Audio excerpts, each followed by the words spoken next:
Olá a todos que estão nos acompanhando nesse momento. Estamos iniciando mais um episódio do podcast Histórias das Copas, já chegando em sua reta final. Agora vamos falar da Copa do Mundo de 2014. Mas antes, falar com o nosso amigo Luiz Souza, que vai estar participando de mais esse podcast do Histórias das Copas. E aí, Luiz? Olá, Flávio Moisés, olá a todos nossos amigos ouvintes internautas, acompanhando mais um podcast Histórias das Copas. Hoje vamos falar da Copa de 2014, aquela Copa que foi a última aqui no Brasil. Teve um misto de sensações naquela Copa que a gente vai descrever ao longo deste episódio, né? É isso aí, Luiz. Essa foi a 20ª Copa, né? A Copa de 2014. Que ocorreu no Brasil, que foi anfitrião pela segunda vez, né, da competição. A gente já falou da Copa do Mundo, que foi trágica também, né, em 1950, que o Brasil também sediou, acabou perdendo a final para o Uruguai, e essa foi a segunda Copa do Mundo do Brasil em 2014. Mas antes, né, Luiz, teve em relação às candidaturas, vai falar um pouquinho mais sobre isso, né? É isso aí, que em 3 de junho de 2003, a Conmebol, que é a Confederação Sul-Americana de Futebol, ela havia anunciado, em 2003, isso, lá no início mesmo, assim que o Brasil foi campeão, né? Tinha anunciado que a Argentina, Brasil e Colômbia iam se candidatar à sede do evento. A Colômbia, mais uma vez, tentando, né? Que já havia tentado na década de 80, mas não teve sucesso. A Argentina querendo ali papar a terceira... Olha, a segunda edição de Copa, né, lá. E o Brasil e a Argentina, ambos os países, tinham uma Copa já sediada, né, uma sede de Copa. Mas em 17 de março de 2006, né, já no ano da Copa da Alemanha, as confederações da Conmebol votaram de forma unânime pela inscrição do Brasil como seu candidato único. A Colômbia caiu fora, a Argentina também, foi só o Brasil. O presidente da FIFA, então, Joseph Blatter, disse em 4 de julho de 2006 que, nesse caso, a Copa do Mundo de 2014 provavelmente seria sediada no Brasil. Em 28 de setembro do mesmo ano, já depois da Copa, né, da Alemanha, ele se encontrou com o então presidente Lula e disse que queria que o país provasse sua capacidade antes de tomar uma decisão. Já em 2007, né, em 7 de fevereiro de 2007, seria a data final para as inscrições. Mas a FIFA antecipou o prazo para 18 de dezembro de 2006 ainda. No último dia para as inscrições, a Colômbia também se candidatou. A Colômbia não quis desistir, não. Quis desistir, não, e estava contrária à Conmebol. A Conmebol não queria a Colômbia, queria o Brasil. Mas Blatter não apoiou, né, não teve o aval da Conmebol. Então, o atual presidente da FIFA deixou a Colômbia de lado e partiu para apoiar o Brasil. Já em 30 de outubro de 2007, a FIFA confirmou que o Brasil sediará a Copa de 2014. A escolha da cidade sede ficou para o fim de 2008, mas acabou acontecendo já em 2009 nas Olha Bahamas. Olha o tanto tempo que o Brasil teve para se organizar para essa Copa, viu? E ainda foi uma bagunça, né? Ainda teve essas bagunças aí dos governos anteriores, né? Que ficaram de organizar essa Copa junto com o comitê organizador, e ainda teve algumas bagunças, né? Muita reclamação também, né? Por parte da população brasileira. Porque para muitos aquela Copa do Mundo aqui no Brasil foi empurrada de goela abaixo, mas ela teve um tempo para se planejar. Ela teve 7 anos, cara. Aí teve estádio em 2009, 2010, teve estádio que nem começou a obra ainda, já estava confirmado como Brasil em 2014. Aí aquela loucura de entregar estádio, reformar estádio, né? O Mané Garrincha praticamente foi construído para essa Copa, o Mané Garrincha de Brasília. Já os demais, o Maracanã passou um tempo fechado, aí aquela loucura também, o Morumbi queria se candidatar também, mas não deram a oportunidade para o Morumbi.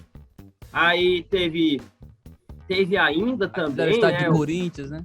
Fizeram o estádio do Corinthians. Aquele do Corinthians acho que foi o mais de goela abaixo, porque ainda hoje o Corinthians paga uma dívida aí bilionária a respeito disso. E não tem fim aquela dívida ali do Corinthians em relação àquele estádio lá. Uma grata novidade, né, foi a Copa ter vindo aqui para o Ceará, né? Fortaleza foi uma das sedes. Castelão. Teve sede no Castelão, né? Teve uma sede também em Recife, em Bahia, Bahia, Rio Grande do Norte. O Nordeste ficou bem representado aí por quatro estados, né? 4 sedes, né? Aí teve ainda a Copa da Amazônia, Arena da Amazônia, Arena do Pantanal e por aí vai, né? Mas Rio. essa questão aí, né, dos estádios, né, tanto no norte, porque hoje em dia, né, tá abandonado. Hoje os estádios Isso, da Copa do o Mundo. time de tradição na Amazônia joga a Série C, a Série D do brasileiro. Não tem muito público, né? É usado bastante. Que acolá a seleção brasileira leva um amistoso para lá, para poder O aproveitar. Garrincha tem que levar o Flamengo, o Vasco para jogar lá. O Vasco, o Fluminense. E até na Amazônia, né? Recentemente o Vasco também negociou para que tivesse uns jogos por lá, na área da Amazônia, e sempre é assim, né? O que salva às vezes é isso, mas grande público, os times da região norte, infelizmente, não tem, né? Para poder lotar e tá um pouco ocioso no momento desses estádios aí da região norte. Mas dando sequência aqui à Copa, né? O sorteio já foi realizado em 2014, né? O sorteio da Copa foi no Arena da Glória, no Rio de Janeiro. Ou, perdão, 2014 não, perdão, foi 2011 o sorteio aí. O sorteio de qualificação para a Copa de 2014 foi realizado no Rio de Janeiro, na Arena da Glória, em 30 de julho de 2011. O sorteio foi organizado aí por uma equipe que foi criada aí pelo Grupo Globo. E a Copa do Mundo de 14 foi um enorme sucesso, ficando conhecida aí como a Copa das Copas. Porque teve surpresa, cara. Se faltou surpresa em algumas das Copas, acho que foi depositado praticamente nessa, logo na fase de grupos. Teve muitos gols, viradas incríveis e várias surpresas. As positivas que podemos aqui... A maior delas. Antes de falar das surpresas, Flávio, tem aí os números a respeito como foi o caminho das seleções para chegar a essa Copa 2014. O Brasil estava garantido, porque o Brasil é anfitrião, foi garantido. Mas em relação... Teve seleção aí grande que ficou fora, né, nessa Copa de 2014, né? Teve a da Conmebol, né? Os classificados foram a Argentina, a Colômbia, o Chile, o Equador e o Uruguai, né? O Uruguai conseguiu aí na repescagem. Tivemos também da Ásia, né? O Irã, a Coreia do Sul, o Japão e a Austrália, Ásia e Oceania, no caso, que conseguiram também essa classificação. Da África, o Costa do Marfim, Nigéria, Camarões, Gana e Argélia foram as classificadas. Na CONCACAF, Estados Unidos, a grata surpresa Costa Rica, Honduras e o México. Aí tivemos da UEFA, né, da Europa, a Bélgica, a Itália, a Alemanha, Holanda, Suíça, Rússia, a Bósnia, a Inglaterra, a Espanha, Portugal, França, Grécia e Croácia. Vamos falar aqui do decorrer da Copa, né? A Copa já na fase de grupos teve aí essa surpresa, a Costa Rica, né? No grupo, inclusive, grupo da morte, viu? Grupo da morte, com certeza. Uruguai, Itália e Inglaterra. Só esse é o grupo da Costa Rica. Eu lembro que eu estava na faculdade, durante essa Copa de 2014, e o primo meu que também acompanha o futebol. E a Copa de 2014 foi a primeira Copa em que a febre do WhatsApp começou a aparecer, né? Porque 2010 foi criado em 2009 o WhatsApp. Mas em 2010 o WhatsApp ainda não era muito conhecido. Mas em 2014 já começou aquela febre do WhatsApp. E eu me lembro que o meu primo mandou uma mensagem para mim no WhatsApp e disse assim: rapaz, a Costa Rica tá dando uma lapada aqui no Uruguai. E eu não acredito. Que conversa é essa, rapaz? Tô te falando. Aí eu saí da aula na faculdade para pesquisar. Rapaz, Costa Rica, né? Por 3-1, né? 3-1 Uruguai. Foi inclusive aqui em Fortaleza, né? Foi em Fortaleza o jogo. E ela terminou como primeira do grupo. Outra surpresa, só que negativa, foi a Espanha, que foi eliminada aí na fase de grupos. E aquela zica, né, que a gente fala, né? Do campeão anterior.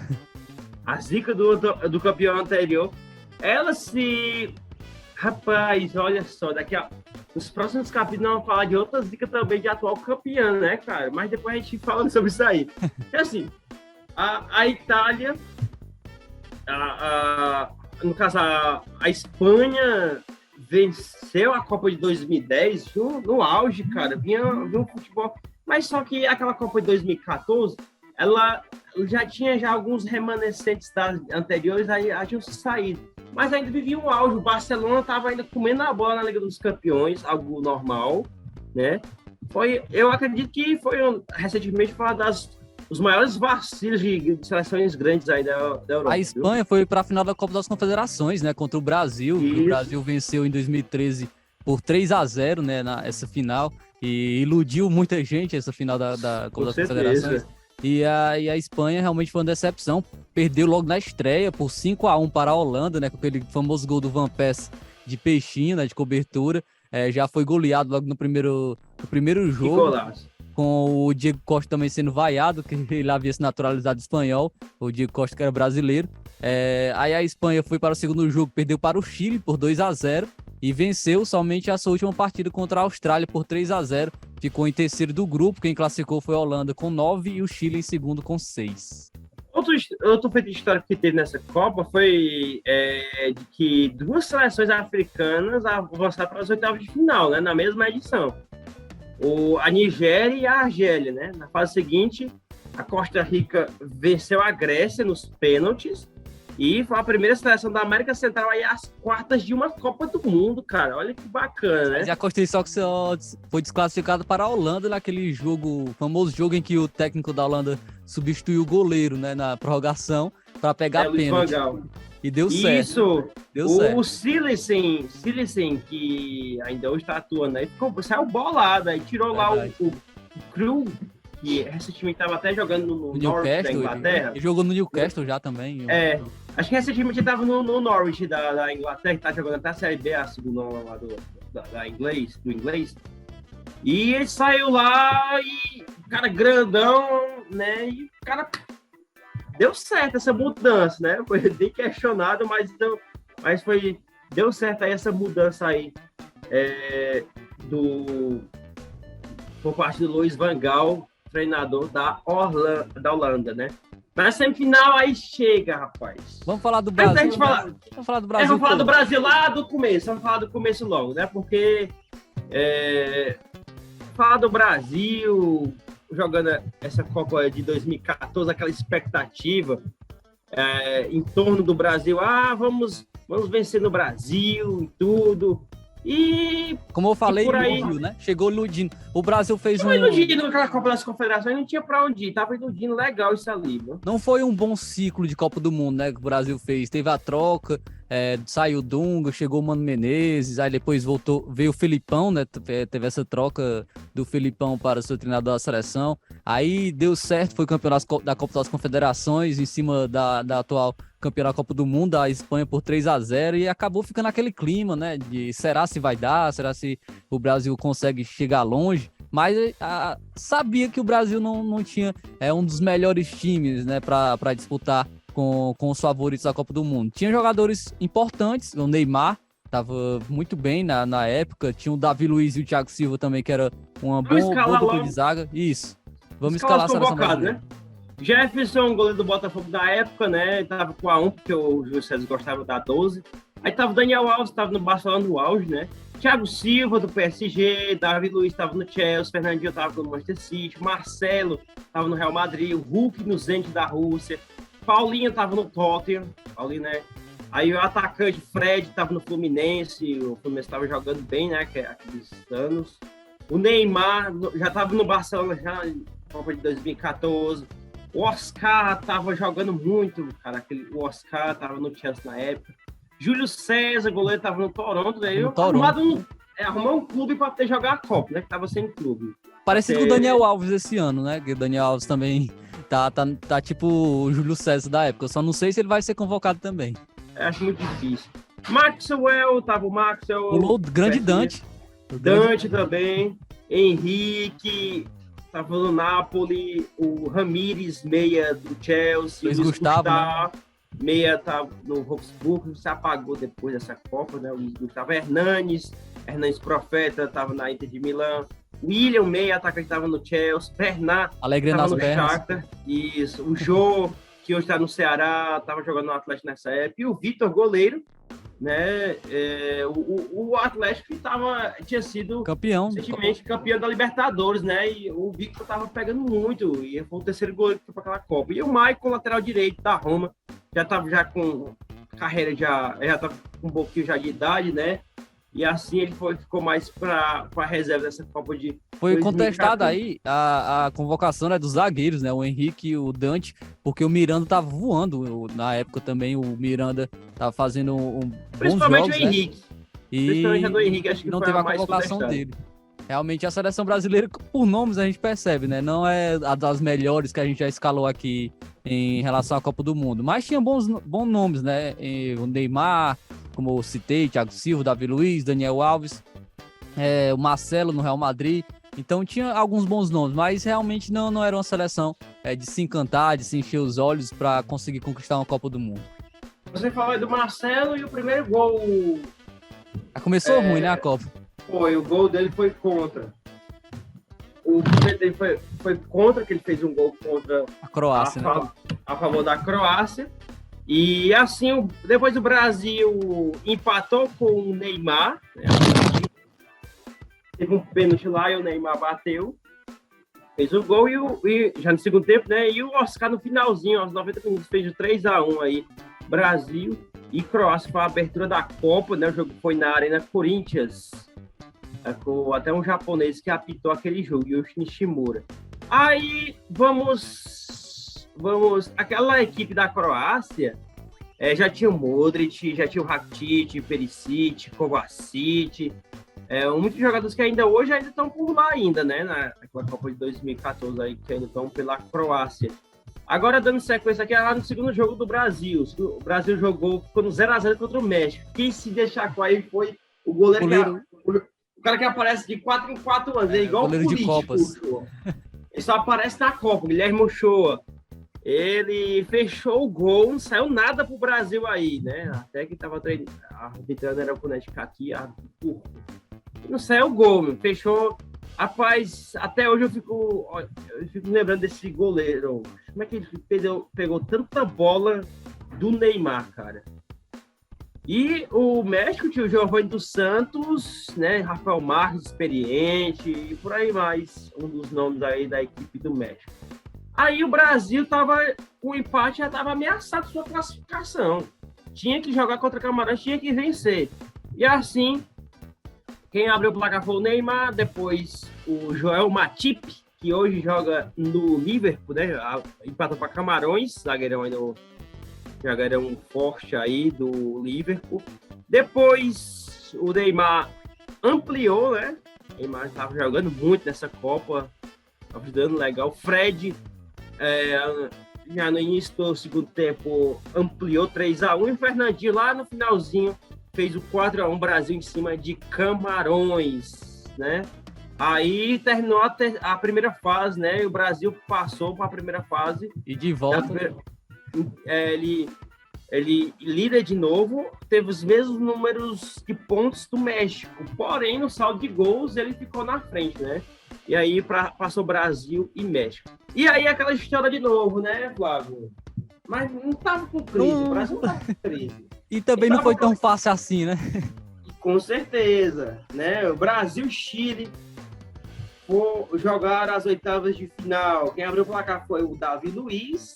Depois, Alex Sanches empatou para os chilenos, né? Que apitou aquele jogo até o Howard Webb, árbitro inglês.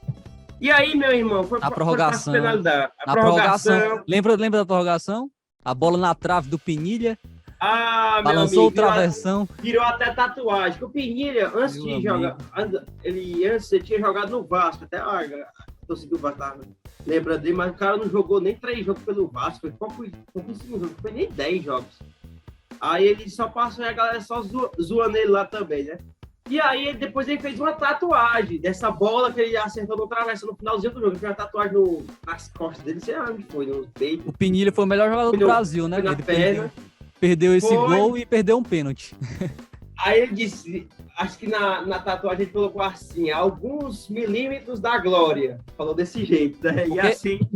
Essa geração do Chile, né, foi uma das mais vitoriosas que teve, né? Realmente é uma boa geração. Com o Alex Sanches, o Vargas, tinha o Isla. Com certeza. E o Pinilha ainda quando foi bater o pênalti dele, a vez dele perdeu também, né? Por isso que, conforme você falou aí, ele foi o melhor jogador brasileiro naquela Copa. Esse foi o jogo que o Thiago Silva acabou sentando na bola e chorando, né? Que ficou marcado também. Isso. Capitão da seleção brasileira. Muita gente acabou criticando ele justo por esse gesto, né? Falando que ele não teve pulso, ele que deveria bater o pênalti e acabou chorando. E foi muito criticado o Thiago Silva nesse jogo contra o Chile. E eu acho que ele deu uma volta por cima no jogo seguinte, porque ele abriu o placar, né? E ele demonstrou firmeza naquele jogo, né? Diante da Colômbia, o Brasil pegou a Colômbia já nas quartas de final. E assim depois... Colômbia do James Rodrigues, Colômbia, que foi o grande destaque. Depois dessa Copa Luiz, ele foi pro Real Madrid, né? Certeza, o Davi Luiz ampliou, e depois o James Rodrigues diminuiu de pênalti. Mas um destaque para aquele jogo lá, no finalzinho, foi o James Rodrigues chorando. Um dos destaques, né? O James Rodrigues chorando porque não foi... E os brasileiros foram lá consolar ele. Mas só que durante a partida é que aconteceu uma situação triste que comoveu os brasileiros, né, naquele jogo, que foi a questão da entrada criminosa. Ali o Vancamp Zúñiga, jogador da Colômbia, chegou mesmo dando uma voadora de joelho nas costas, bem na coluna do Neymar. E aí deixou o brasileiro lá, não pôde mais jogar aquela Copa, não jogou mais. Ele fraturou eu não sei explicar aqui, mas foi alguma parte da coluna relacionada a algumas vértebras, algo assim, né? Muito perigoso, né? Porque poderia até mesmo atingir algum local que poderia deixar ele sem movimento, né? Então... De acordo com especialistas, se tivesse acertado um pouquinho mais abaixo da coluna, ia custar a carreira do Neymar. O movimento das pernas do Neymar. O Neymar, ele confessou depois que, depois daquela entrada e tudo que ele ficou lá, ele disse que não estava sentindo bem as pernas. Dá para notar, porque é o seguinte, o Neymar, quando ele cai, ele rola muito, ele se mexe muito, se contorce muito. Que além de levar a pancada, ele aumenta para poder pegar alguma punição ao jogador adversário. Naquela, ele caiu e ficou, cara. Ficou só se lamentando lá e não se mexeu. Ali, algo de estranho já estava, né, naquilo ali. E ali custou o craque Neymar sem a presença dele no jogo seguinte. E o Thiago Silva tomou um amarelo também, né? Nessa partida. O Thiago Silva tomou um amarelo nessa partida e acabou ficando suspenso também na semifinal. E o Brasil precisava bastante dele, no caso ali do Thiago Silva, naquela Copa ali, porque o Thiago Silva, mesmo ele ter... como é que eu posso dizer assim, ele ter demonstrado fraqueza, que eu não considero que foi uma fraqueza, mas ele ficou um pouco emocionado ali e a galera caiu em cima criticando ele. Mas o Brasil precisava dele para o jogo seguinte. E aí, agora que a gente entra para aquela parte chata do Brasil... Só vamos falar da trajetória, né, da Alemanha também, só para introduzir como é que a Alemanha... Já não chegou por acaso nas semifinais, né? A Alemanha na fase de grupos, onde tinha Estados Unidos, Portugal e Gana, né, o grupo G, venceu a primeira partida do Portugal logo por 4-0. A Alemanha ficou hospedada na Bahia, né? A Alemanha foi muito bem recebido pelos baianos, disseram que gostaram bastante de ir lá. E venceu Portugal por 4-0 logo na estreia. Depois empatou com a Gana em 2-2 e no último jogo venceu os Estados Unidos por 1-0. Então a Alemanha passou em primeiro do grupo com 7 pontos, Estados Unidos em segundo com 4. Portugal ficou pelo meio do caminho. Inclusive na fase de grupos, essa foi a primeira Copa em que, pela primeira vez na história das Copas, que 3 campeões mundiais ficaram na fase de grupos. A Espanha, a Itália e a Inglaterra não se classificaram para a segunda fase dessa Copa do Mundo. Nas oitavas de final, a Portugal Alemanha... foi um saco de pancadas porque era uma época que estava tendo muitas mudanças da seleção de Portugal, que foi praticamente de 2016 para cá, com o título aí da Eurocopa e várias outras, teve uma mudança drástica em Portugal, renovando seus jogadores, por isso que foi um saco de pancadas naquela Copa, né? Na oitava de final, a Alemanha enfrentou a Argélia, eu lembro desse jogo, a Alemanha venceu na prorrogação por 2-1. Quase Tava torcendo para a Argélia e a Alemanha acabou conseguindo a classificação. Quarto de final, Alemanha e França, o clássico, né? Alemanha e França, e a Alemanha venceu por 1-0, chegando então à semifinal contra o Brasil. E aí a tristeza, né, dessa Copa do Mundo. Esse jogo tragédia que ocorreu né, nesse jogo contra a Alemanha. O Brasil perdeu por 7-1. Primeiro tempo horrível, aconteceu apagão. Cara, eu não vou mentir não, meu irmão. Não entendi o que fazer. Eu assisti, acho que até 5x0 eu assisti. Depois eu saí fora, diferente do não assisti mais naquele Mas jogo. eu também fiquei... Não consegui acreditar, porque como é que... Fazer um primeiro tempo tão horrível, acho que foi o pior primeiro tempo de uma equipe que eu acompanhei, realmente. Principalmente uma seleção brasileira, né, que tem uma tradição em Copa do Mundo. Ocorreu aquele apagão de 3 gols que ocorreram em um curto período de tempo, no primeiro tempo. Virou o primeiro tempo perdendo por 5-0 o Brasil. No caso, Flávio, foram 4 gols. 4 gols foi 4 gols. Bastante. Porque assim, o Mili fez aos 11 minutos. Aí veio o Close. O Close fez aos 23. O Cross fez aos 24. 26, Cross de novo. 29, Khedira. Aí já foi tava 23, 24, 26 e 29, né? Muito Por isso rápido. que já tava 5x0, terminou o primeiro tempo de 5x0. A gente já tava todo mundo já chutando balde. E o gol do Não Close, imaginava. pra fechar, né? O gol do Close fez ele virar o maior artilheiro de Copas, né? Com 16 gols. Pra fechar a tragédia. Aí no segundo tempo, aí o Schulli fez 2 gols, né? Já tava o cachorro já tava fechado já. Aí o Oscar, que hoje é culpado como gol, que não serve de nada. O Oscar, aos 90 minutos, fez um gol ainda só. Eu acho que os alemães eles deixaram ainda de ter aquele gol lá só pra ter pelo menos um gol de honra, né? E o 7x1 meme eterno, né? Que virou toda tragédia que acontece, assim, fala. Todo dia um 7x1 diferente, né? Sempre é lembrado esse placar 7x1. Sempre ficou marcado realmente em toda a história como uma das maiores tragédias do futebol que ocorreu, principalmente porque o Brasil, o maior campeão do mundo, e acabou com um vexame desse, né? Perdendo por 7x1 para a Alemanha em casa, diante de sua torcida. Lembro que a torcida sempre cantava o hino, né? Cantava o hino completo, o hino da seleção, todos os jogos. E realmente foi lamentável essa partida aí por parte da seleção brasileira contra a Alemanha. E acabou levando algo para repensar, né? O que estava de errado, por que isso ocorreu, repensar realmente o futebol, que o Brasil não era mais soberano no futebol nessa época. Então, vamos falar aqui dos vilões do Brasil no século XXI, porque se a gente for falar, a gente vai demorar muito tempo para se voltar para o século XX. 2006, botaram a culpa meia-dona no Roberto Carlos, porque ele estava subindo o meião lá e não marcou o Henry. 2010, botaram a culpa meia-dona no Felipe Melo, que foi expulso, né, diante da Holanda, deu um pisão lá no jogador da Holanda e pronto. 2014, cara, acho que só não teve um vilão, teve vários. Foi a seleção. O vilão foi a seleção. Eu acho que o que escapou foi o Neymar, que se machucou. Até o Thiago Silva, que estava fora, botaram uma certa culpa nele.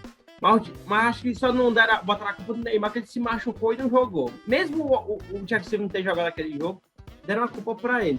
Até porque a suspensão dele foi porque ele atrapalhou o goleiro de repor a bola, tomou um amarelo bobo, então realmente ele tem uma parcela de culpa por não atuar nessa partida.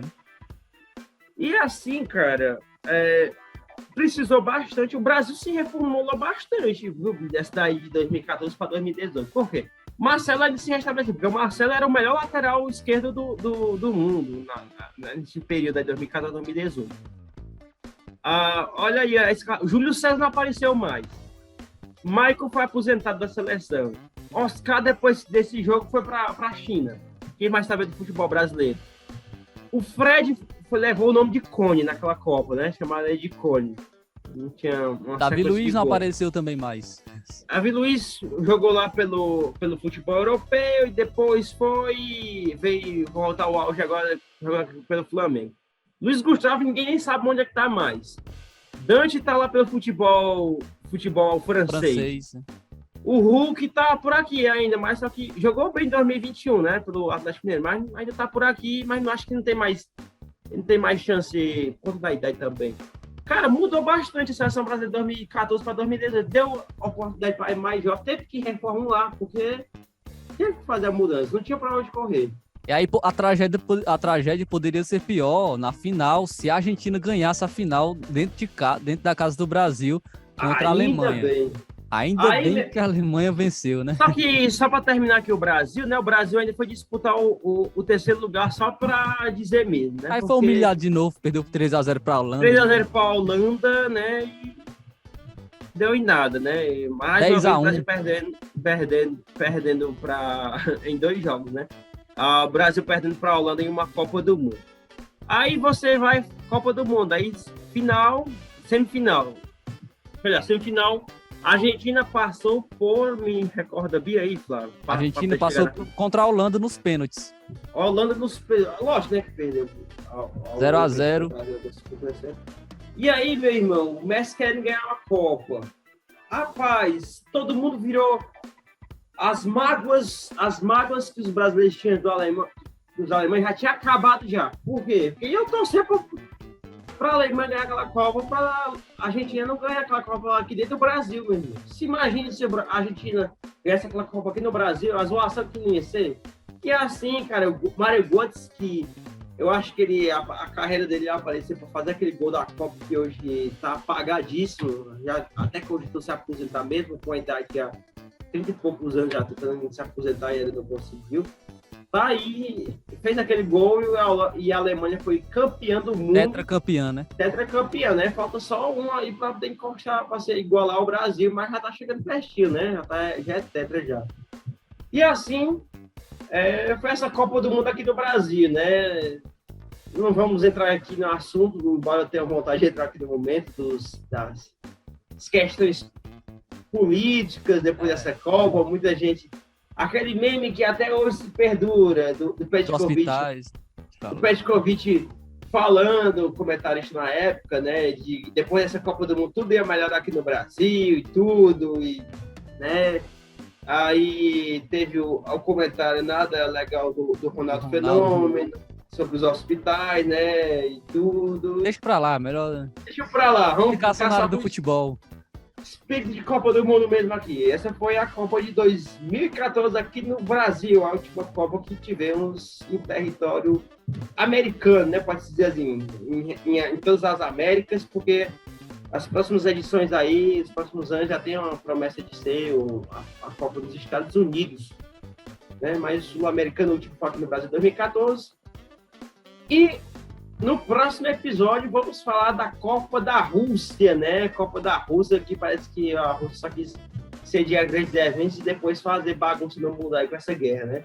Sediou vários eventos depois da Copa de 2018 para cá, mas depois é outro assunto já, né? Mas próximo episódio vamos falar da Copa de 2018, que foi na Rússia, também a frustração dos brasileiros, quem se destacou, quem foi surpreso, vamos estar falando no próximo episódio, né, Flávio? É isso aí, então a gente fica por aqui, mais esse episódio do podcast Histórias das Copas, e no próximo episódio realmente vamos estar falando da Copa do Mundo de 2018, já com o Tite, já com a reformulação da seleção. Vamos estar comentando um pouco mais sobre essa Copa do Mundo. Então, a gente agradece a todos que nos acompanharam nesse episódio. Você pode estar curtindo, comentando, compartilhando para seus amigos, também acompanhando os episódios anteriores através das redes sociais da Rádio Ceará. E até o próximo episódio do podcast Histórias das Copas.